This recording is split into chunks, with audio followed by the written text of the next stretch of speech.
This movie had to have been made on a dare.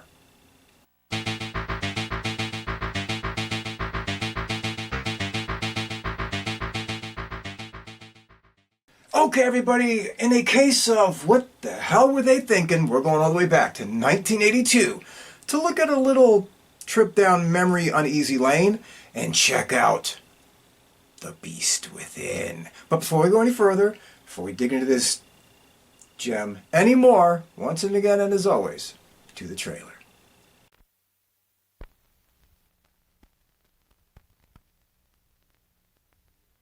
Warning. This preview cannot show all of the terrifying and grotesque transformation sequences from the last 30 minutes of The Beast Within.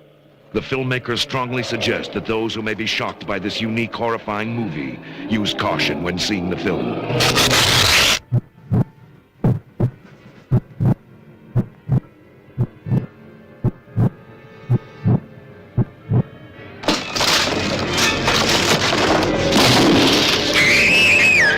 There's something inside of Michael. Never seen anything like it before. Something that's been waiting, watching, and growing. Michael? Something evil. I know you're in here. And whatever it is ready to be released. I came back for them. All of them. And now no one is safe. You have been warned. You are dared to remain calm during the horrifying final 30 minutes of The Beast Within.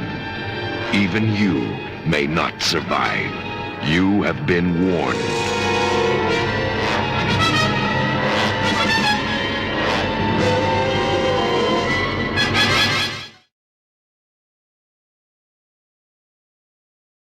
Okay, this motion picture was directed by Philippe Mora. French director, let's take a look. We're talking Richard III. We're talking Death of a Soldier, A Breed Apart, Mad Dog Morgan, Brother Can You Spare a Dime. He also did the amazing Howling 2 and 3, and Mercenary 2, and Continuity. So, he's done some documentary work, he's done some other things, but he's not a name that's going to jump out at you for creating super duper classics. Okay, everybody, if this motion picture has anything going for it at all, it is that it has an awesome cast. When I think of these kind of motion pictures, and if I was making one, the kind of cast I would put together, this would be it. So let's get rolling.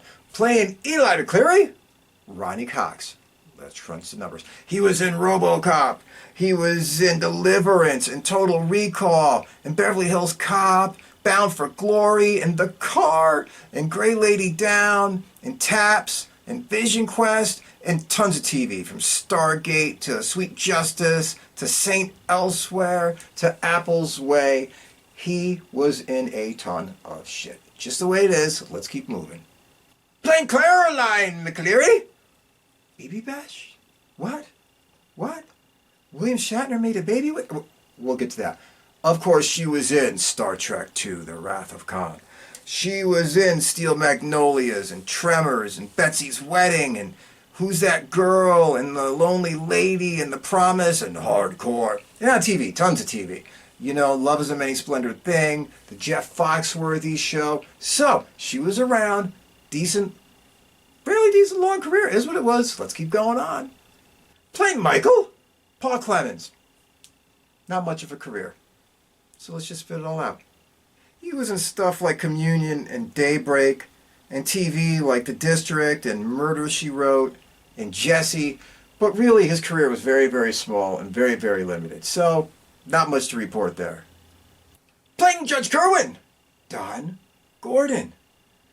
Oh, we're going to have some fun. Let's do it. We're talking Papillon.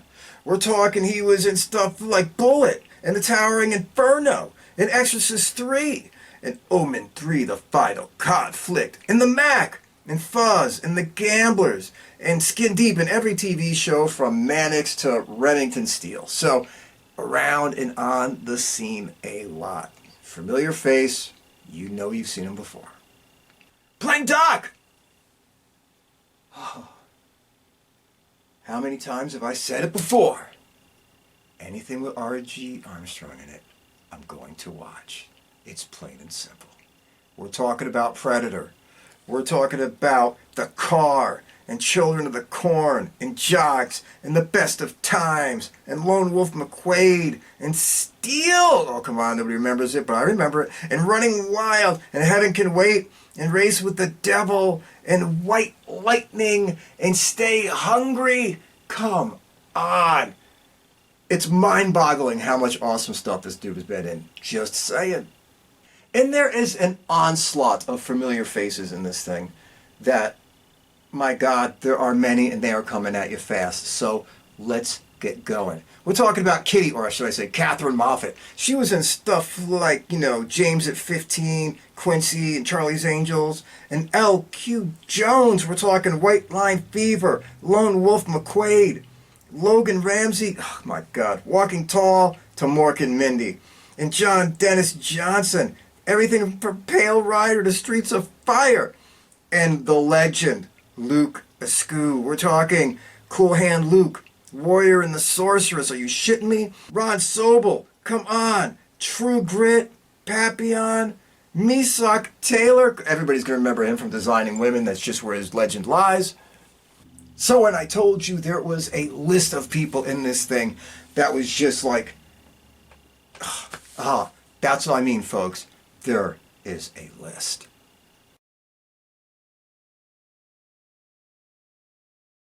All right, everybody, I'm going to try to do this in 90 seconds or less so I can keep it short and fast and entertaining, and so we can move on and keep this video at a fairly quick clip. This motion picture starts off in 1964. There's this just married couple, and they are off on their little adventure. Well, before you know it, they take a wrong turn or miss their turn, and they go to do a U-E in the middle of the road, but he gets stuck, and the husband leaves, and the wife's in the car, and well, before you know it, she goes wandering out into the woods for, reasons unbeknown. Anyway, as she goes out there, the horrific happens. A big killer creature monster from hell destroys and kills her dog. Now we're really pissed. But then it gets even worse, and this woman is sexually assaulted. It's kind of creepy and really gross, by the way, but I'm just saying and throwing it out there. The motion picture picks up 17 years later. They're in a doctor's office. They're hearing about how their son is sick. There's something wrong with his pituitary gland. Who the hell knows? And he is basically dying, and nobody can figure out why. The doctor says, hey, there's nothing in your genetics that causes this or yours, so I don't know what the problem is. But the mother says, wait a minute, we must go back. We must look, because the dad isn't really the dad, because she was sexually assaulted by this monster, and, well, obviously that's what got her pregnant, and she had this child, and now they have to go find out this guy's genetic code to see if they can save the baby. Happens every day. It is what it is. They get to this town, they find out the local judge is a little bit creepy and a little bit weird and not really being honest, and they find out that the local guy that runs the newspaper is a little bit creepy and a little bit weird, and he's not being honest. Is what it is. But you're digging through some records, and they find out there's this guy, this Lionel Curwin. And he basically met a very grisly end that everybody's trying to cover up and not really talk about. Is it is, as it was. They go and talk to the sheriff, who wasn't the sheriff then, but was the deputy then, but is the sheriff now. And he says, well, the sheriff now is me, and the sheriff then is dead. What can I help you with? They ask about that Lionel Curwin character that was murdered, and he just says this guy was a giant piece of shit. He was evil. He was demonic. We're glad he died. But the way he died was a little bit weird. He got ripped apart and partially eaten. Take that for what it is. Meanwhile, their kid, he escapes from the hospital. Crazy kind of shit, isn't it? And what he does is he goes and visits the newspaper man, and he kills him, where he then bumps into a young girl, Amanda. Oh, isn't she nice and sweet? Anyway, she gets him some medical help. They have him in the hospital. It is what it is. Everything seems normal, right? Anyway, later on, he takes Amanda for a walk, thanking her for basically saving his life, kind of, sort of, is what it is. And when they're about to make out in the woods, oh my God, a dog finds a hand dismembered, buried in the woods. Oh my God, before you know it, there's cops, there's a pissed off dad, all kinds of shit taken loose. They get there, they started digging. When they find like 36 bodies, well, that's a little bit abnormal. But one of the bodies is really strange because it happens to have a chrome hip that the doctor actually implanted in a woman. So he knows, oh my God, this is one of my patients that passed away years ago. And then they find out that somebody's been taking bodies from the morgue and basically, stealing from the caskets and doing what with them? I don't know, but those bones look gnawed on. There's some weird shit going on.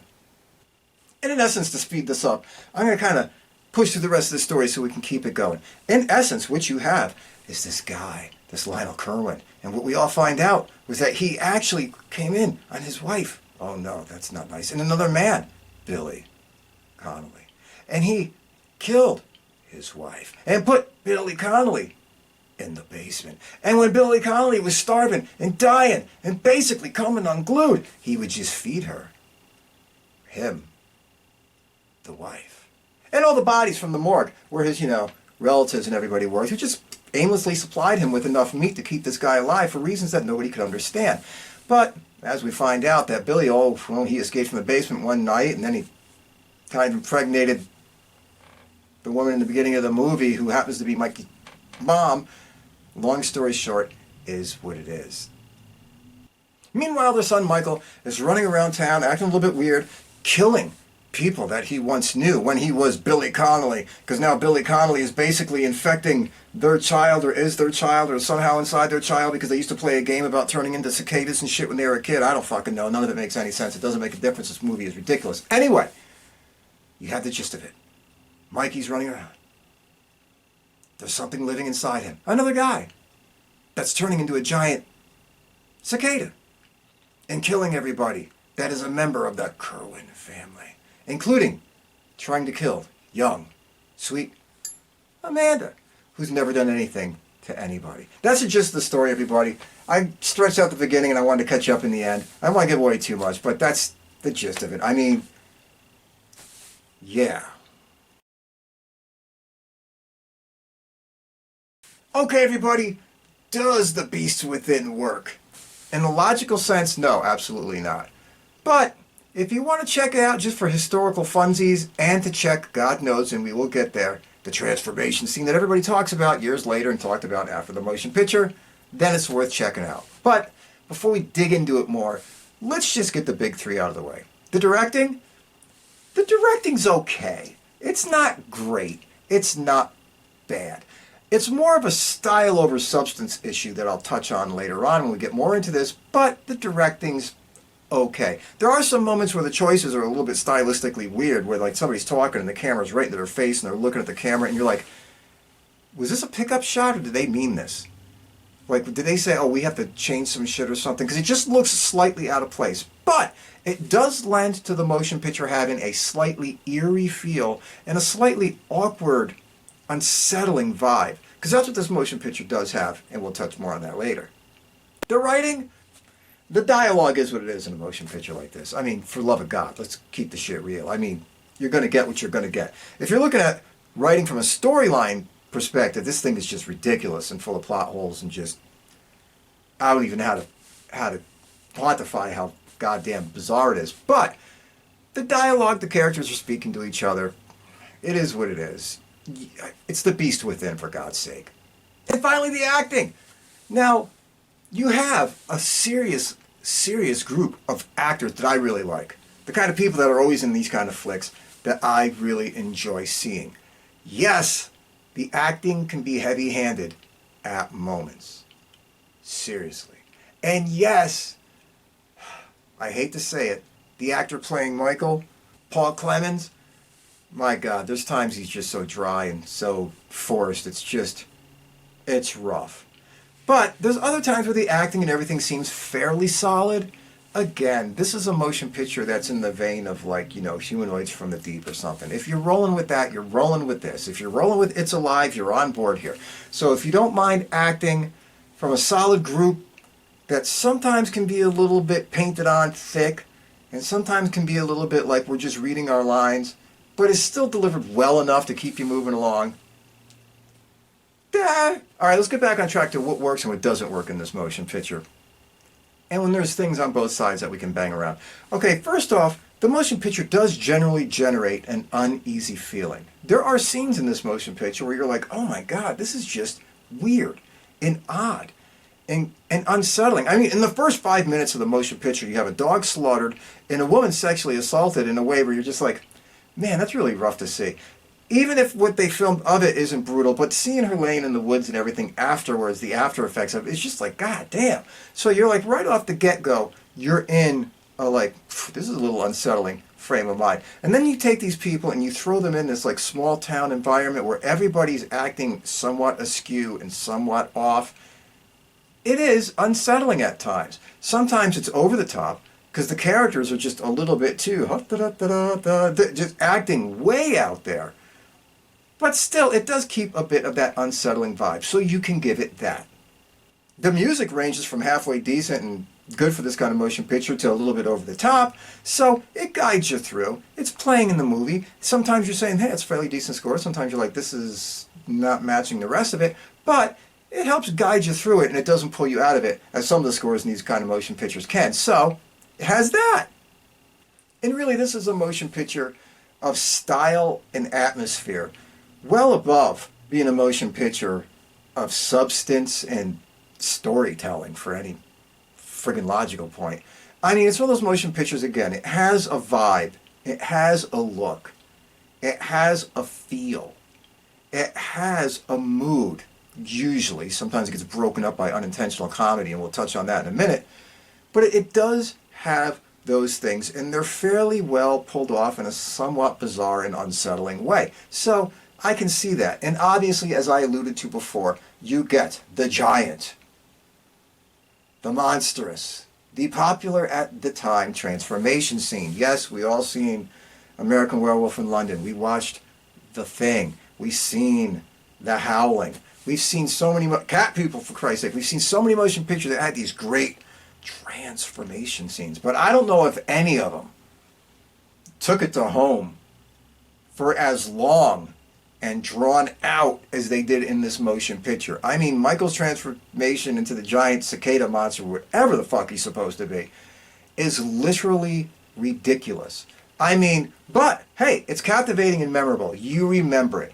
There's enough KY jelly foaming out the guy's teeth and enough bladder balls off in the skin and all this shit taking place where you're just like, what the hell were they thinking?